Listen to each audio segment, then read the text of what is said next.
Lesson 2, Angles and Polygons. The sum of the interior angles of a triangle are 180 degrees. So if we're given two angles, 130 and 30 degrees, and are missing the third, x, we can add the three angles up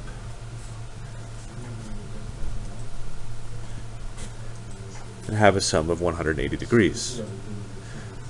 There's a couple ways of doing this.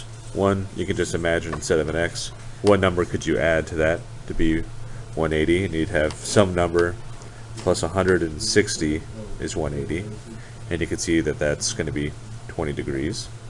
Also, you could just add the two angles up and then subtract them from 180. Minus 160 equals 20 degrees as well. Isosceles triangles have two sides at the same length. The angles opposite those sides are also the same. So if this triangle here were isosceles, and we said those two sides have the same length, indicated by the mark through the side, that would also mean that the angle opposite of it, imagine an arrow drawing that down this way over here, and the angle opposite the other side, the two green angles here at the bottom, are also congruent to each other. So if one of them was 30 degrees, the other one would also be 30 degrees. On this triangle, we have one angle given to us and two unknown angles.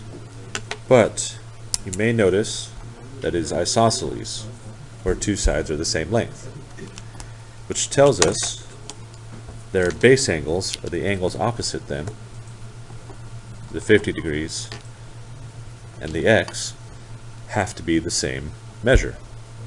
So that tells us x is 50 degrees.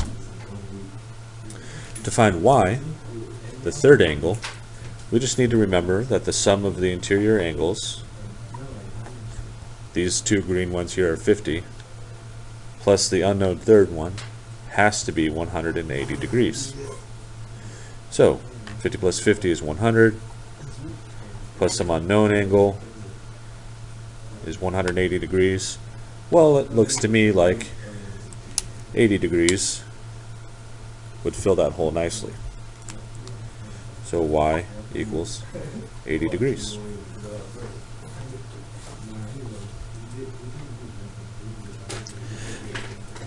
The rest of the lesson is all just about vocabulary. So look through your book, find the terms that it's asking about, and read through the sentence surrounding the terms, and you'll be able to answer the questions that you need.